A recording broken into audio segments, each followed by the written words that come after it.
there before we start as people join in on the call. So we'll just let everyone join in before we begin.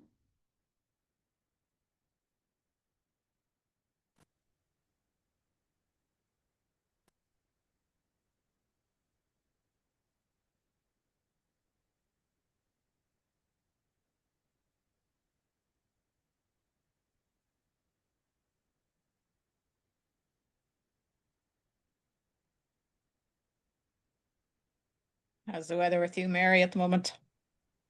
Yeah, not too bad, Lucy. It's I'm actually up in Loud this evening. It's nice here. We got a bit of rain in Tipperary. We had a dry day in Cork, but as I was passing through Tip, it was spilling rain. Yes, it was. And it was very localized. It was hilarious because, like, I'm Yeah, only 10 minutes from Care, and we were dry. The middle drive into Care was the place was flooded. The wind wipers couldn't keep up with it. And by the time you hit Care, it was dry again. yeah. It was a bit insane. And look, we were looking for a little bit, so We were. once it knows Yeah, when to stop. exactly. So folks, I think we'll begin. I know a few people are still probably joining the call, but we might just kick off in the interests of, I suppose, giving Roger plenty of time this evening and Len plenty of time for questions and answers as well. So we're delighted to welcome you all to tonight's Dairy Women Ireland webinar. My name is Mary McEvoy. I'm the Technical Director with German Ireland, and I'm also a member of Dairy Women Ireland. We're delighted to bring tonight's webinar to you, where we're joined by Professor Rogier Schulte. Roger is the Professor of Future of Farming and Food at Wageningen University in the Netherlands. He's also a huge amount of experience where he spent over 20 years here in Teagasc before taking up his role in Wageningen. So he's very experienced and has a lot of knowledge on the Irish system as well. And we're absolutely delighted that Roger was available and able to join us this evening because, Roger, we know you have a very busy schedule. So we very much appreciate your time on today's call. We are going to use the chat function this evening. So if you have any questions, please put them in through the chat, and we'll probably take most of the questions towards the end of Roger's presentation. But if there's anything pertinent or anything that needs clarification as we go through, I will be keeping an eye on that chat function, and I will ask the questions to Roger as required. But please do make use of Roger's experience and input here this evening. Use the chat function and ask questions as freely as you wish. So with that, Roger, I will hand over to you and you can share your presentation. Super. Thank you, Mary, and hi everyone. It's great to be back for, even if it's just virtually, for tonight. I spent 20 years in Galway and in Wexford, and very, very warm memories. So it's nice to be talking to you all this evening. Let me just pull up my presentation here. I'd like to talk. Let me see. Can you see that?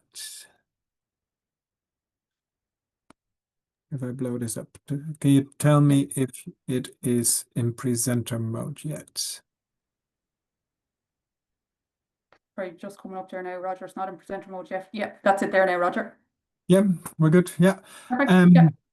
Yeah, Mary, thanks for the invitation. And it's a topic that we've talked about. You and I have been talking about before, also in Belfast, which is the topic of resilience. Resilience is the new efficiency in what we call the new world order, and that's I hope to have a nice chat with you about that today and the work we're doing on that, both in the Netherlands, but also in other parts of Europe and indeed in the world. And ultimately, we'll finish this presentation back in Ireland. Indeed, I'm Roger, a professor on the future of farming and food, and I often get the question, what does the future of farming and food have in store? What does it look like? And I have to confess, I don't know. My guess is as good as your guess. Um, it would be different if you'd asked me that question 5 or 6 years ago. I would have probably given you a straight answer. What is the future of farming? And it would probably be something along the lines of an image like this. A future world where we have the best of technology and the best of ecology working together. A world where we can produce more with less, And surely that's a good thing both for the environment, but also for farmers producing more outputs with fewer inputs, leaving more money. But that world has changed utterly in the last 5 years. Not only because of the COVID pandemic, but particularly what has happened in the years since. Food, as we see in the top left corner here, has now been weaponized with the war in Ukraine. Energy has been weaponized. Climate change used to be something that we would talk about as something that comes out of our models and model scenario, but now it's here. Every month in every continent, there's new records being broken, be it droughts or floods, and I'm sure I don't need to explain that to you because I also know that this is playing out very much in Ireland. And finally, supply chains are being disrupted on a scale that we haven't seen before, and not only through geopolitics, as this picture in the Red Sea shows, but also with we were just talking about it, trade wars and tariffs, and all the other disruptions that we see in the world. The thing is, farmers worldwide find themselves at the front line of these disruptions.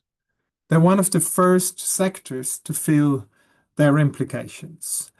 And to illustrate that, I often tell people the story of Simone.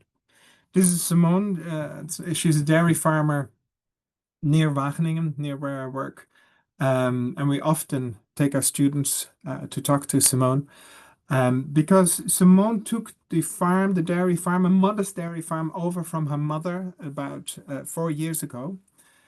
And when Simone started the farm, or started her tenure of the farm, she was determined to optimize the efficiency of the farm, to make the farm as efficiently as possible. Simone had also studied at university. She knows not what way the wind is blowing. She knows that she has to produce more with less. And when Simone set out, she thought, if I know how much grass I'm going to produce, if I know the price of fertilizer, if I know the price of milk, then I can calculate the optimum amount of nitrogen fertilizer that I'm going to need, that makes me as efficiently as possible. And if I know what policies are coming, then I can calculate how many animals am I allowed to have, and what milk yield per cow should I aim for. And with breeding, through breeding, she can optimize the efficiency of her cows and the efficiency of all her operations. But that optimizing, that tweaking, that turning those dials to get the most out of as few inputs as possible, require that we know the fertilizer price, that we know the milk price, that we know what the weather is going to do, how much grass we're going to grow. And that has utterly changed over the last 4 or 5 years. Fertilizer prices, as undoubtedly the same in Ireland, have doubled, in some cases trebled. In terms of the weather, we've had the 2 driest summers on record, with severe droughts, followed by the wettest 18 months on record. And in terms of policy, having an idea of what way the policy is going, well, another government just collapsed in the Netherlands over the failure to get agreement on agricultural policies. So rather than trying to tweak and optimize her production system before she knows it, some other shock has happened and the goalposts have changed again for Simone. What is she optimizing for? That's not clear anymore. And Simone doesn't wake up in the morning anymore thinking, how can I tweak my system? She thinks, how can I survive the next shock? How can I anticipate the next shock with my system? How can I make my farm as resilient as possible to the next shock when I don't know where that comes from yet? That's the story of Simone, and that's the story that we hear in many farms not only in the Netherlands but around Europe. And I had the pleasure of talking to 25 of your colleagues in Limerick last November, and they were also saying, yes, we recognize that we don't know what to optimize for anymore. It's how do we survive the next shock? That paints a different picture, not a picture of the future of a makeable world in which everything is optimized, but a picture of farms or farming as pockets of resilience, what we call them, in a turbulent world.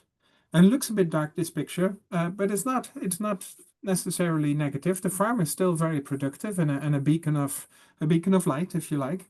It's just the external environment that has utterly changed in the last 5 years. Now, it's not just me saying that or us saying that. We already see this in big policy documents. I was asked for a conference last May to talk about the evolution or what is happening in Brussels. How is Brussels responding to these new challenges? And specifically, I looked at, and the text is going to get very boring now, but I looked at the communication from the European Commission to the European Parliament, the Council, and the European Council. Now, what that means is such a communication is the first starting shot, if you like, of a new development of a new common agricultural policy. It's going to start the discussions of a new framing. And it's called A Vision for Agriculture and Food, Shaping Together an Attractive Farming and Agri-Food Sector. That sounds very good. But then I looked at the first paragraph. How does the European Commission frame their vision for farming in the future?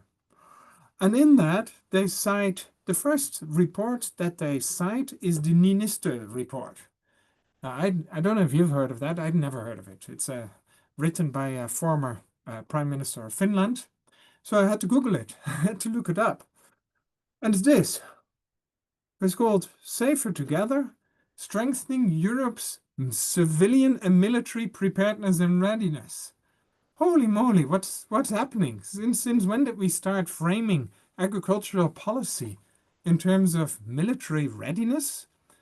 And I was very confused. And is this something new? So I looked up the previous time that the Commission wrote to the Parliament. And that was 5 years ago. And it was called the Farm to Fork Strategy. That's when the idea of the Farm to Fork Strategy was launched. And I looked at how was that first paragraph framed. And indeed, that had a very different framing. That was framed around the Sustainable Development Goals that we're all familiar with, that led to the Green Deal and indeed the Farm to Fork Strategy. So we see a fundamental shift in policy thinking from sustainability as the driver and the framing of the Common Agricultural Policy to civilian and military preparedness and readiness.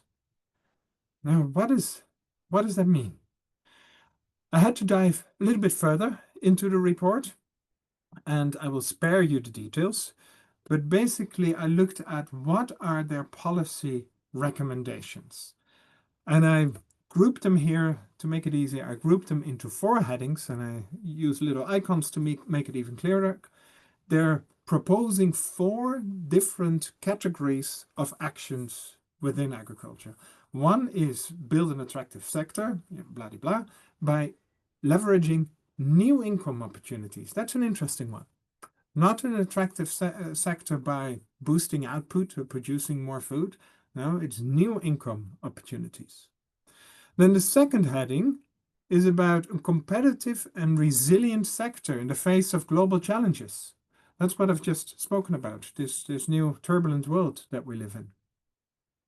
The third one is called future-proofing the agri-food sector. And there we see some words that sound familiar from a sustainability perspective. Decarbonization, competitiveness, incentivizing sustainability, farming in nature. So really, what used to be called sustainability is now called future-proofing.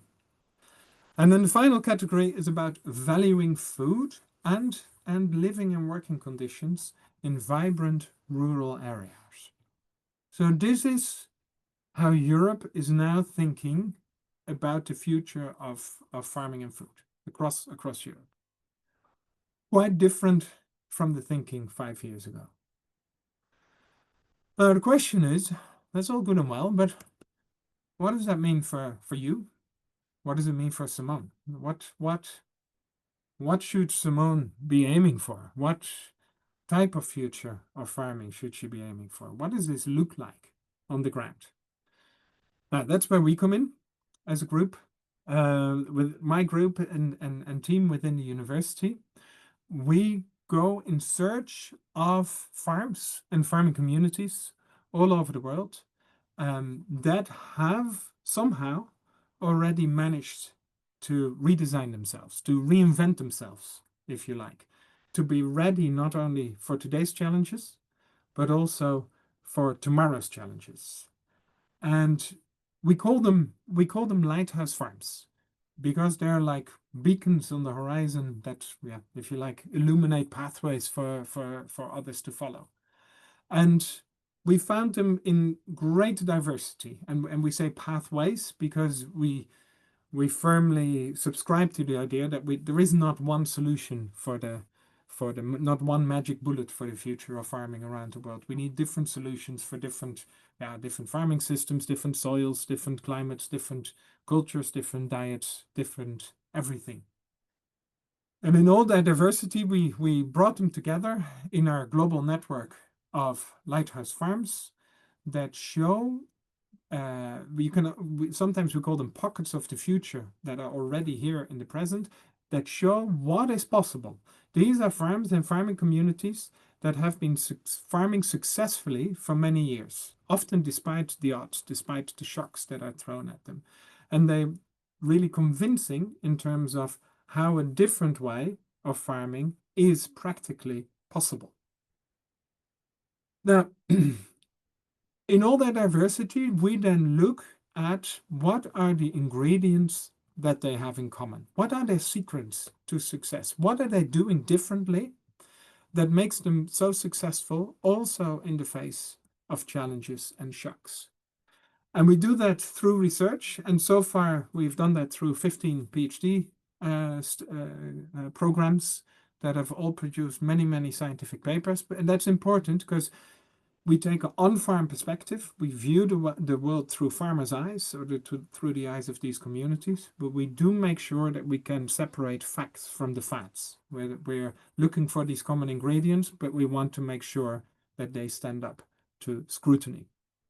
Now, one of the topics that we're looking at, many topics. We're looking at regenerative agriculture and climate smart and circular, and through all different enterprises, from vegetable farming to livestock farming to dairy farming, all the different types. But one of the topics that we're looking at is resilience, what we're talking about today.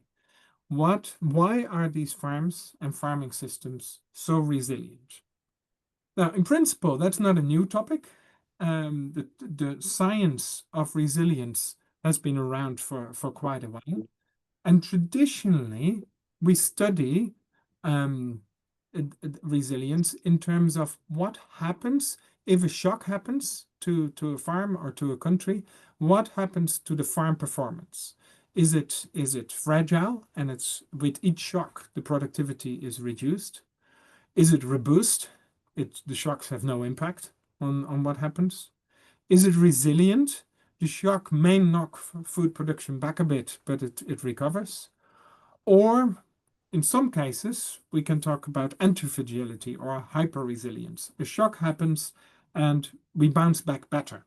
And think of, for example, how, with the COVID lockdowns was a big shock, but we've all learned to use Zoom or Microsoft Teams. That's why we're here tonight. So from that perspective, in terms of our communication, we've bounced back better. But the drawback of this approach is you can only measure whether a farm has been resilient or not after the shock has happened. But that's often too late to intervene. And what we really need to know is, and to help farmers like Simone, is how can we anticipate the next shock? What are the traits, what are the characteristics of farms that make them resilient to whatever shock is thrown at them? And this is what we studied in many of our Lighthouse Farm communities. And together with our colleagues from the economics department, we came up with 29 traits that determine whether farms are resilient or not. Now, 29 is a lot to remember. So we've made it simple and we've categorized those traits into 4 categories. So these are the 4 common ingredients of resilient farming, and we call it the ABCD framework. A stands for what we call agency. Now, what does that mean? Agency means that you have a plan, that you're not just a recipient of a passive recipient of whatever shock is thrown at you, but that you're ready and that you have a plan and that you have the ability to make choices, that you're not overwhelmed by the shock, but you can have choice in how you respond to that shock. And we'll see some examples of that later. B stands for buffers. Now, a buffer can be money in the bank. A buffer can be grain in the shed, can be fertilizer in the shed. It can be nutrients in the soil. And in other countries, it can be groundwater in the soil, a reserve of groundwater that can be used. So how you interpret these traits depends very much where you are.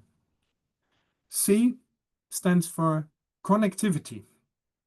Now, this can be hard connectivity. Think of roads, think of transport networks, think of access to the internet. But it can also be soft connectivity. It can be about being connected to the right marketing channels, being connected to the right source of information, being connected to your local TD to be able to influence what's happening. And D stands for diversity. Right, this can be a lot of different things. It can be crop diversity, it can be diversity of enterprises, but it can also be, when we look at a community, it can also be diversity of professions. Is everyone a primary producer, or is there also processing in the region? Is there also a service industry? And the more diverse a community, the more resilient it is to shocks. Now, a little bit theoretical. Let's go to an example, and I'm going to give you an example. I'm choosing a dairy example this time. Let's go to Latvia, where the Pelvere family has redefined what we think of when we think of circular farming. This is what their farm looks like. They milk 2,000 dairy farms every day, twice a day on this rotary parlor. And that farm is producing a lot of milk. But milk is not the main product of this farm. It's actually the byproduct. The main product is actually the manure, because the manure goes into these 6 anaerobic digesters, and together with all the feed waste and all the other losses that they have. And those digesters produce enough methane gas to power 2 of these giant generators. And these generators produce electricity for 2,500 households through the grid. And they earn a nice income with that. But that electricity is the byproduct. Can anyone guess what the main product is from the generators? I don't know. I can't see the chat, Mary, but maybe if people can have a guess at what the main product is. So I'm keeping an eye on it there, Roger. So so someone has said digestate. Digestate is correct. Is from the, yes, that is comes from the digesters, but that's not the main product. It is returned to the land. But what is the main product from those generators here on the bottom right? What is the most important product? Roger. The heat. Correct. It is the heat. Why heat? How is heat the main product? Well, with that heat, they use that to warm up dozens of these giant fish tanks where they grow sturgeon and eel. And thanks to the heat, because in the winter it's very cold in Latvia, but thanks to the heat, they can finish those fish in 2 years instead of 5 years. And each fish weighs about 10 kilograms after 2 years, and 8.5 kilograms of that is fish meat, and they get 150 euros per fish for the fish meat. That's nice. But that's the byproduct. The main product is that last kilogram, for which they get 1,000 euros per fish. Can anyone guess? Anyone put it in the chat? What is the main product of this farm?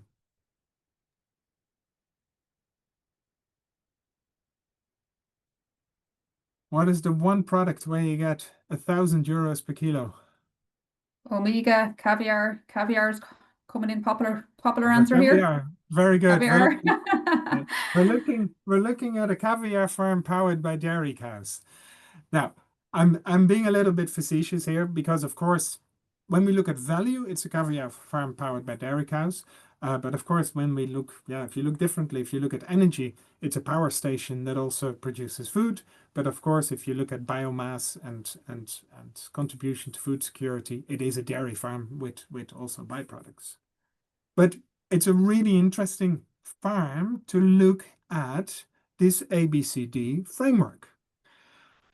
Let's go through it backwards because it's a really good example. The D for diversity. Now, I think that is really clear here. There's a diversity of products that they produce, a diversity of income streams that they have, a diversity of experts that they employ. They employ 100 people to run this farm. No one can be an expert in dairy farming and fish farming and energy farming. So they can employ a diversity of experts to make this work. That speaks for itself, the diversity. And interestingly, that diversity really immediately protects them for shocks. When the sanctions against Russia came, all the milk in Latvia used to be exported to St. Petersburg, just across the border in Russia. So when the sanctions kicked in, the milk price literally halved, went back to 16 cents per liter. It was a massive challenge for the dairy farmers in Latvia. But at the same time, energy prices spiked. And because they're producing both milk and energy prices and energy, they were buffering these fluctuations against each other. Now, C stands for connectivity. And what is really important here is when they put this diversity of farm elements together, they didn't pick random elements. These elements are connected together very clearly, very explicitly. They're connected in terms of that one element makes use of the byproduct of the other element. So that is a connectivity within the farm.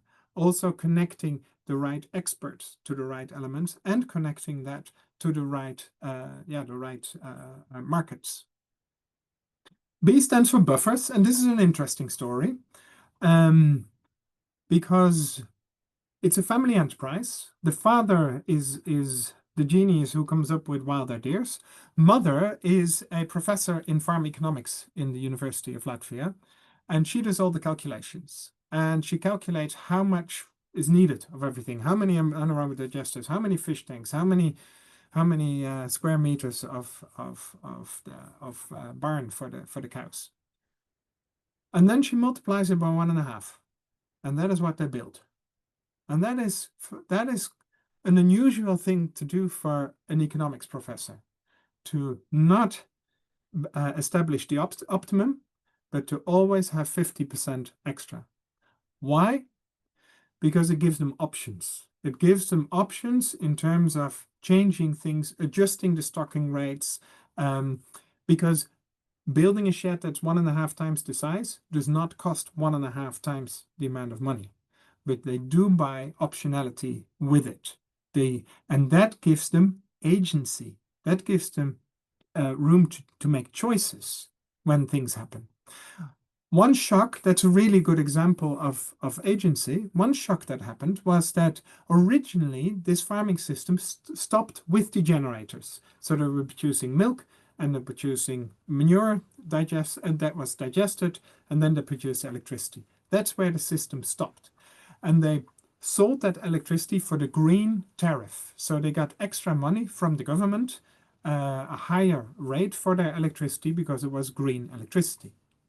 But then a shock happened to their farm because the government brought in a new law that in order to be able to get that green tariff, that higher tariff, you needed to have a certain efficiency of energy production.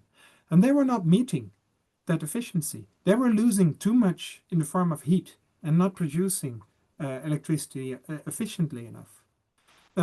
Many a farmer would have scaled back at that point because they were about to lose their green tariff. Many a farmer would have said, well, this doesn't pay for me anymore. They thought the other way around and exercised their agency, their choices, their room to maneuver. And they thought forward, if we don't meet the efficiency for the electricity, how can we reduce the loss by turning the loss, the heat, into something that also contributes to food and to income? And they managed to convince the government that that heat was no longer a loss, but it was actually a product on their farm. And they maintained that way, they got to keep their green feed-in tariff. That's a good example of having choices and having agency and taking the destiny of your farm in your own hands. Now, we've talked a lot now about two different approaches. One is the efficiency the concept where we, in a constant world, where we try and fine-tune and produce as much as possible with as little input as possible. The other one is the resilience concept, where we try to make sure we have our ABCD to make sure that we're ready for the next shock, that when we don't know where that comes from yet. The next question and the last question in this presentation is, are they the same thing or are they different? Is efficiency the same as resilience? Does one give you the other? Or are they different things? Now, we've done a little bit of work on that, and we see them, a little bit like I'd like to think of them as brother and sister. Sometimes they get on great, and sometimes they fight, like cats and dogs. There are things that efficiency and resilience that are good for both efficiency and resilience. Think of making judicious use, clever use of your nutrients, of your energy, of your water, not wasting. Of course, that's good for everything. But there are also differences. We talked about buffers. Having buffers is important to make you resilient, so you can absorb a shock. And think of it that buffers give you time to make sure that a shock doesn't turn into a crisis.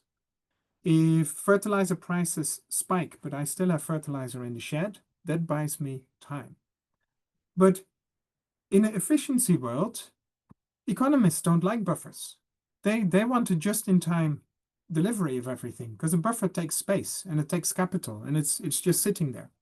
So there's a difference between efficiency and resilience. In resilience, we talked about diversification. To have diverse enterprises, diverse crops, makes you more resilient. Whereas when we talk about efficiency, we often talk about specialization. Do the one thing that your farm, your soil, your skills are really, really, really good at. That's what you focus on, and you do it as efficiently as possible. And then there's agency.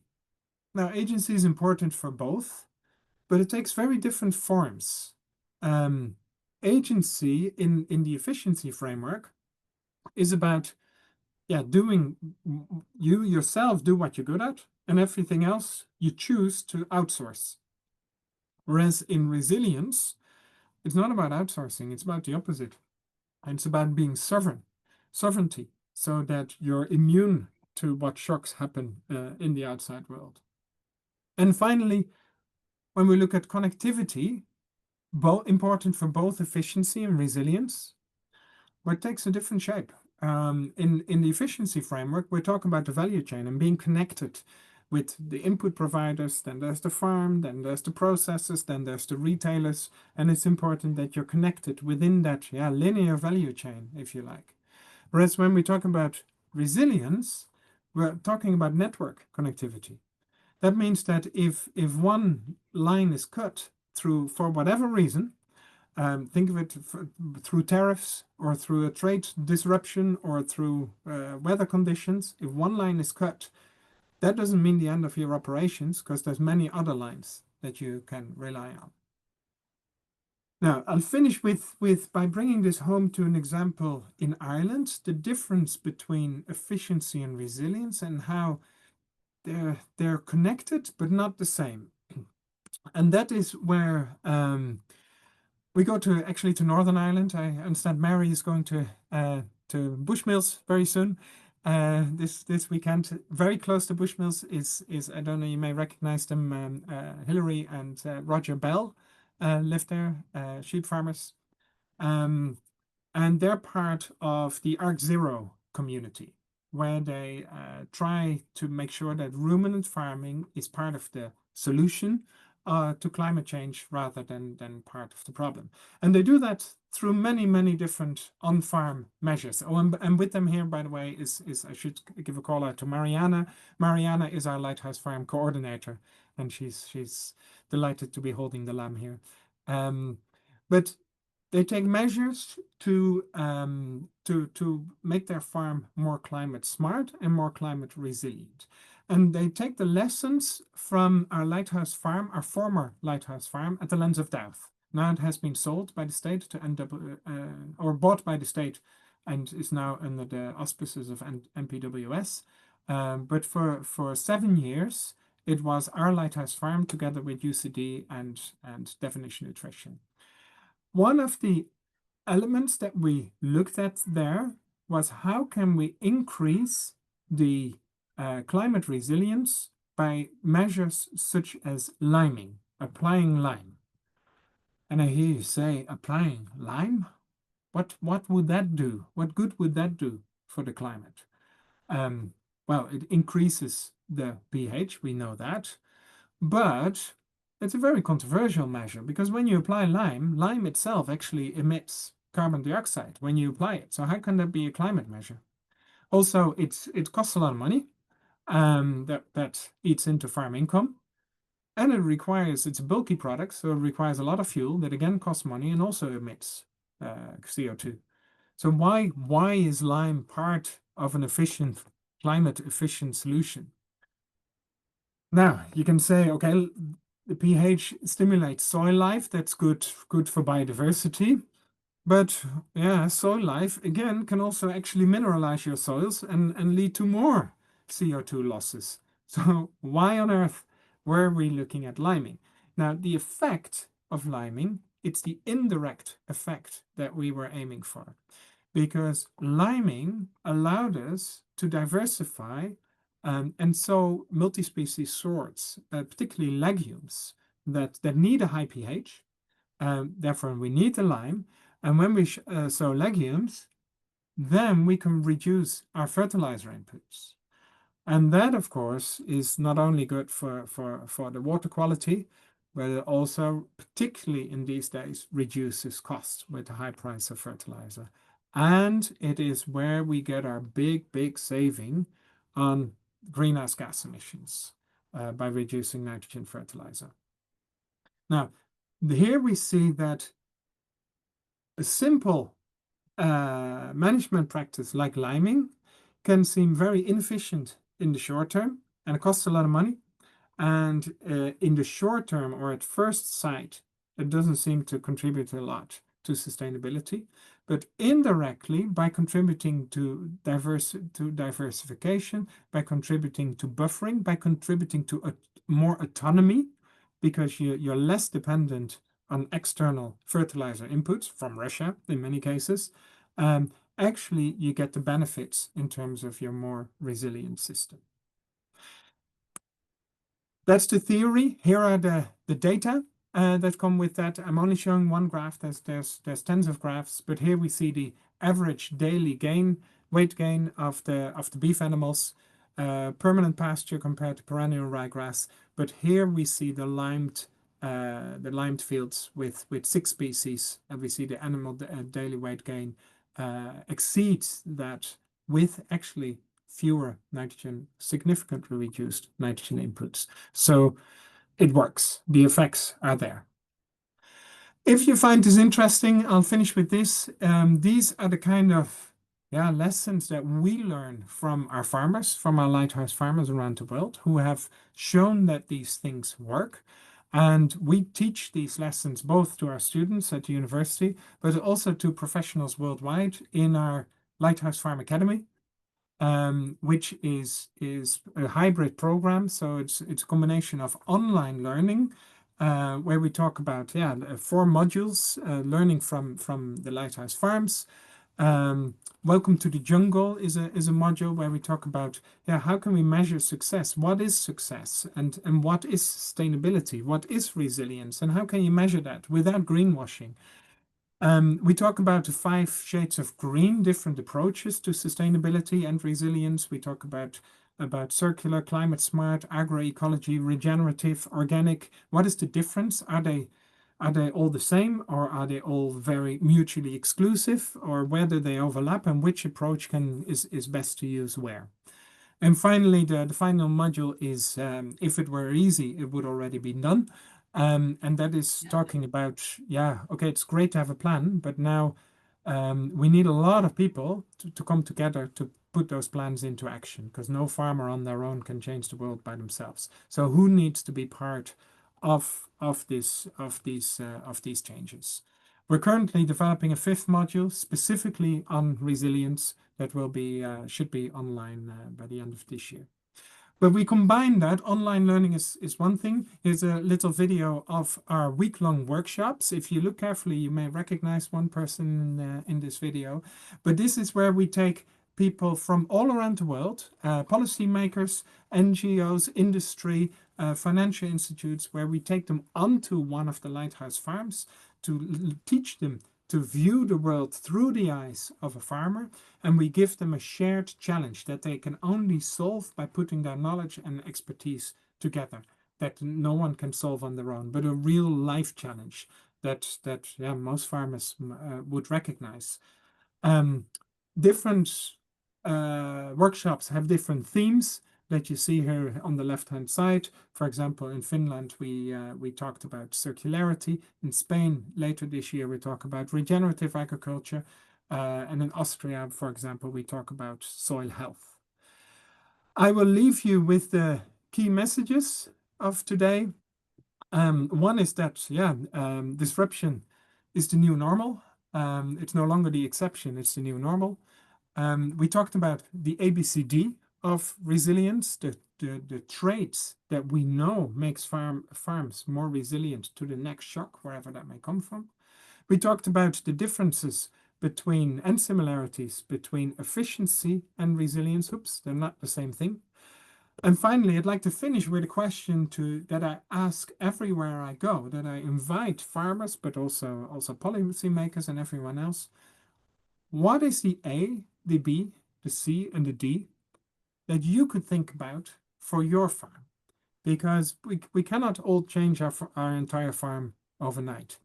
But everywhere I go, people are able to think of one thing that they can do differently that will give them more agency. One buffer that they can think about establishing. One connection that they can add to their connections. And one element that increases their diversity. What that is, I cannot tell what that should be for your farm, but I really think that is where you come in, where you tell me, what do you think could be the A, B, C, D of your farm? And with that, I'll finish with an overview of our work around the world. Thank you very much for your attention. Thank you very much, Roger. That was extremely interesting and I think very thought-provoking from my part anyhow. And I do think, as you say, if everyone on the call tonight can just take away and do that ABCD assessment on their own farm, and, you know, look at their own agency, buffers, connectivity and diversity, and, you know, one thing that they can apply to each of those areas, I suppose. If I can ask you, Roger, can you just elaborate a little bit on the agency aspect of it? You mentioned about the sovereignty and basically having immunity to shocks. What does that mean exactly at a farm level?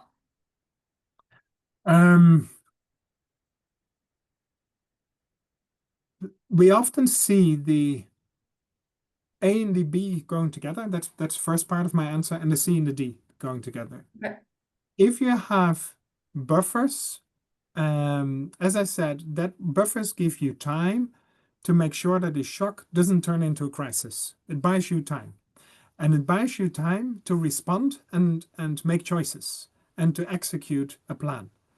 That can be at individual farm level. We also see that playing out in many parts of the world at community level. It is where not only individual farmers, but the communities have a plan ready that they can execute to stop a shock from turning into a crisis.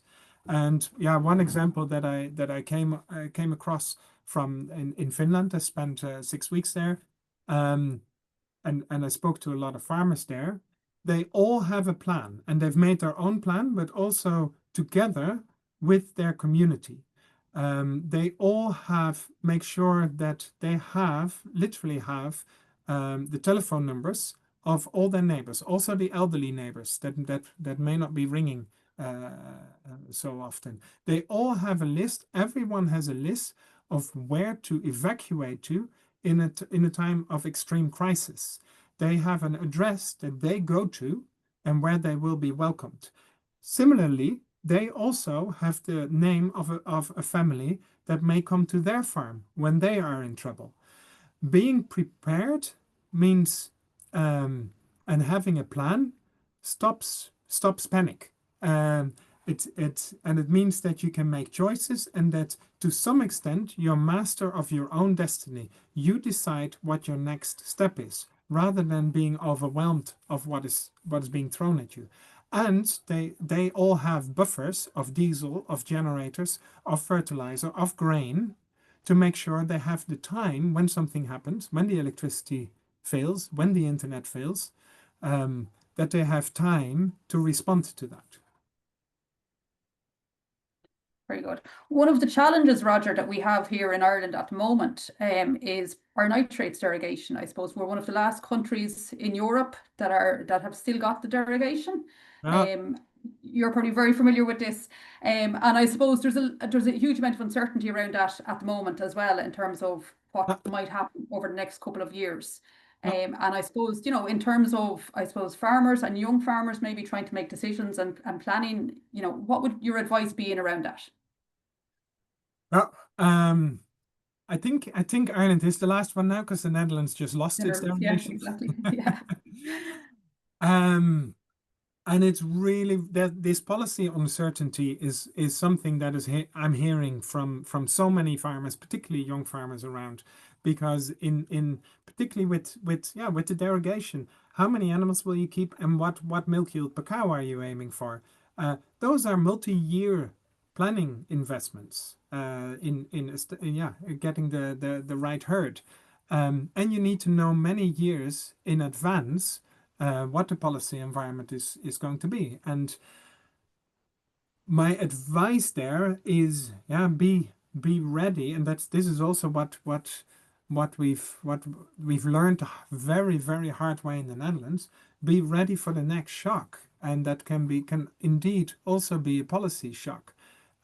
Just hoping that it won't happen isn't going to stop it from happening. So in your planning, stress test your figures, if you like, for a scenario where there is no derogation.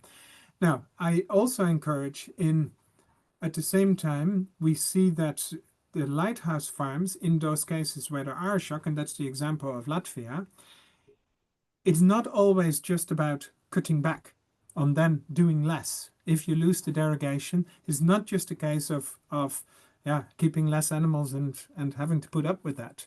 can also think of the diversification aspect, whatever form that takes and whatever form appeals to the farmer. Diversification of income, diversification of enterprise, diversification of what do I do on my farm, that allow a farm to redesign forward, not just backwards.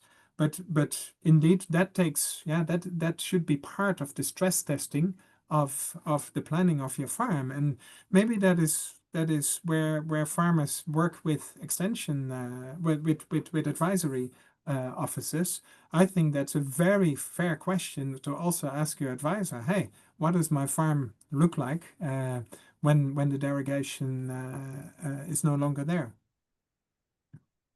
And I suppose, yeah, it's about having a plan, I suppose, and looking at the options that, are available to your farm, I suppose, as you have said. Just a few questions, Roger, that have come in from the audience. You spoke about the Bell Farm, which is a sheep farm up on the North Antrim, I think. And I suppose also the Doubt Farm, which was a sheep and beef unit. What might an Irish dairy lighthouse farm look like? That's a very interesting question. I'm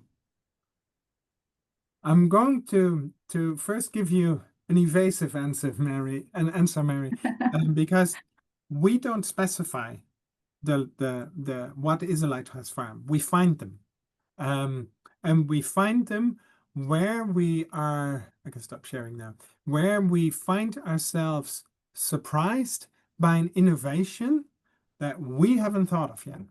And by we, I mean the science, but also the policymakers in Brussels, the models that are being used to predict the future of farming. We call them rule breakers, and in a positive sense. And I think the farm in Latvia is a really good example, of a design of a farm that we haven't thought of yet. Now, that doesn't mean that every dairy farm now should be modeled on what they're doing in Latvia. Absolutely not. The price of caviar would very quickly collapse and the whole system wouldn't work anymore. But the thinking, what we can learn from them is the thinking forward, something that is considered waste, to turn that actually into a product, and the waste of that product to turn that into another product, and to connect them in a clever way. And how do you manage that complexity? It's not only about producing the product, but also how do you manage that? How do you manage all that expertise that is needed for that? It is that creative thinking that we're trying to get the ingredients of, and that I think we would love to be surprised by Irish dairy farms that think of solutions to, for example, a withdrawal of the nitrates derogation, that we and others have not yet thought about. Very good. How many farms, Roger, did you say are involved in the Lighthouse program across the world? You can think of it as two layers. One is we are working very closely and very intensively now with 15 communities around the world. And we could have 100 lighthouse farms tomorrow if we wanted to, because we get a lot of applications, people who want to join the network. There's other networks for that. In our network, we engage with farms that we can engage very deeply with through research, but also we're a little bit careful. And one of the rules for entry, if you like, is that one of the team has to have visited the farm or the community. Our worst case scenario, and this is just from our perspective, is that we bring in farms or communities that in the end wouldn't stand up to scrutiny. And then that looks bad not only on us, but also on all the other lighthouse farmers. You know what I mean? We don't want a newspaper article saying this is all a greenwashing scam. So we're very, very careful. We make sure we visit the farming community, that we really study them before we can say, yes, these people are doing something very different that we haven't thought of yet. Around that, we're growing into a network of networks. where, for example, in Brazil, we started with one lighthouse farm. Now there is 50 farmers associated with working with that lighthouse farm in a network working together where they learn from each other. In Northern Ireland, well, we started with one farm in Ireland, Douth, but in Northern Ireland is now 7 farmers working together and growing. So when we take that, all those other farms into account, we're talking about hundreds of farms. But very, very, let's face it, there's 500 million farmers in the world. It'd be a folly to think that we can reach 500 million farmers. So that's why, for example, in the academy, we're really focusing on training the trainers, or even the trainers of the trainers,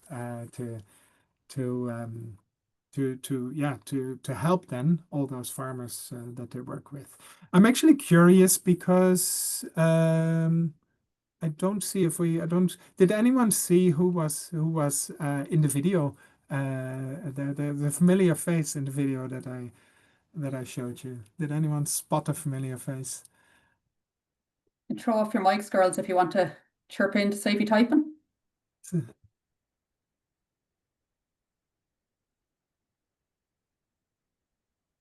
Anyone? No? They're all very quiet tonight, Roger. Well, did we see Mary Delaney? Yes, well done. Mary, you're there. I can see you on the screen. Maybe they want to share a little bit about, because you joined us in Finland, where we talked a lot about resilience and shocks. Maybe do you mind sharing a little bit? Sorry for putting you on the spot, Mary, but yes, sharing. Definitely straight on the spot. Hi everyone, how are you? Yeah, I took part in the Lighthouse Farm Academy program in Finland back at the beginning of June, and it was really interesting. I suppose the one thing that stood out to me most was the resilience of Finland and the preparedness of Finland for shocks, and obviously not just environmental shocks, but political shocks, war, whatever it may be, and the stockpiling. They've 9 months of food stockpiled at any one time. They've arrangements and agreements with suppliers to keep that stock turned over. That was at a national level, and that was really interesting. I guess bordering on Russia, it was a necessity from the start, but even from an environmental perspective or a climate shock in terms of power outages or anything like that, they're just really well prepared. And it did raise the question for me, was how prepared are we in Ireland? And again, that's at a national level, but I suppose if you take it back down to on farm level and to the ABCD that Roger spoke to, and like the question that Mary asked, like I think those exact questions were asked on the program, just try and get your head around what they mean. But it's really just being prepared for what might happen, and the question on derogation is a good example. Or it's just having those stockpiling of your stock, for weather events. It's being prepared, having alternative options if milk price drops, and it's just really thinking forward and planning and using the expertise of the network, like the Dairy Women Ireland, of your discussion groups, of the experts in any of the advisory services, and just planning ahead and doing that as best you can. So that were the key standout messages from my perspective. Thank you, Mary. And also it was great to have your everyone really appreciated your contributions and insights from your own farming perspective. I think that's a really interesting way of looking at it as well, Mary. I suppose it's about taking control and being in the driving seat rather than just accepting your fate. And I suppose that's something that we all need to do, in all probably aspects of our lives, not just farming, but regardless of what it might be. Just one final question, Roger, just to cover off all the questions were asked. Is liming cost neutral and carbon neutral? And what species were used in the 6-way mixture? And I assume that's related to the slide you put up there towards the end of your talk. Yeah, super question. Is it cost neutral and carbon neutral? 2 answers to that. What I hope I've shown is in the short term, no. In the short term, it costs money and emits CO2 on a net basis.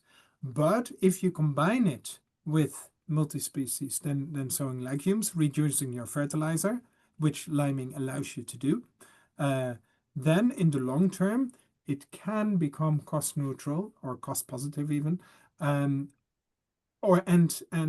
carbon neutral, negative, yeah, I don't know, whatever, you know what I mean, beneficial. Now, whether that is the case or not is context specific. That depends first and foremost on your soil type, but also on your output, how much output you want from your land. And a very interesting outcome that I didn't talk about in the talk today because it's a different topic. It's a topic about how do we scale success. It's a good example of we don't say that farmers should copy and paste whatever is happening at the Lighthouse Farm. Do I say that every farm should start liming? No, I don't say that. But what has it led to? The work of ARC0 has now led to the nutrient management plan in Northern Ireland, where every field is soil sampled, and where the single farm payment, it's called differently now under the United Kingdom, but the payments, the farmer payments, are connected to participating in that soil sampling scheme. And the soil sampling scheme will tell you whether the liming will be beneficial for your land or not in the long term, in terms of economics and in terms of CO2 emissions. So that's a real nice example of not copying and pasting, but inspiring others to enable farmers, in this case, to know their soil types and whether the liming is a viable proposition or not. So yeah, and I hope that answers your question, Lucy. And just what were the 6 species used in the mixture as well? It's been a few years now. It's definitely 2 grasses, 2 legumes, and two herbs. And the legumes, from memory, it's white clover, red clover, but I have to double check that. You're right. It is. you know, Mary. and I think one of the species was plantain. One of the herbs was plantain. And chicory was the second one as well. Chicory was second. Thank you, Mary, for helping me out here. Perennial ryegrass and timothy were the 2 grasses. Yeah. Very good. Thanks, Mary. Yeah. Perfect. Just one final question. You mentioned the modules. Are they available to the general public, Roger, or do you need to sign up to a course to do those? Yes, I'm afraid it is because we also need to run it as an academy. So it's through the university. It is through the university. Yeah, it's a university. Okay. Happy to send you more information. Yeah. Yeah. If you want to send some more info, and we can share it among our members. Absolutely. Look, just conscious of time. Thank you, Roger. You've very much kept to time. We've just gone over the hour mark. So I just want to thank you, Roger, for giving your time to us this evening. It's much appreciated. I think a really informative and valuable talk from my perspective, at least. And I would encourage everyone to go away and think about the ABCD and just assess their own farm under one aspect of each of those parameters. And I think we will all get something out of doing that. So once again, thank you, Roger, very much for your time. I just want to give a quick plug to 2 upcoming events which Dairy Women Ireland are hosting. One is a family fun day on the apple farm in Cahir in County Tipperary. The entire family is welcome to this, so bring along the kids. It's free to members, and there's a small charge of €5 for non-members. So bring your friends, spread the word. Promises to be a really fun day out for all the family. And you don't need to register for that in advance. I think you can just turn up on the day. The second event which we have upcoming is an insight into share farming. It's organised by our Connacht. It's a Connacht regional event in association with Arrivo. And this will be a really valuable event, I think, for anyone looking at the option of share farming, getting the experience from the Malones and the Hickey family. And if you're thinking of going down that share farming route, or you're looking at your options into dairy farming, I think again will be a really valuable event. Please do register in advance for that, as places are limited. So with that, I want to thank you all for attending this evening. Thank Roger once again for his time, and I will close the webinar. Super. Thank you. Bye-bye. Thank you, Roger. Thank you.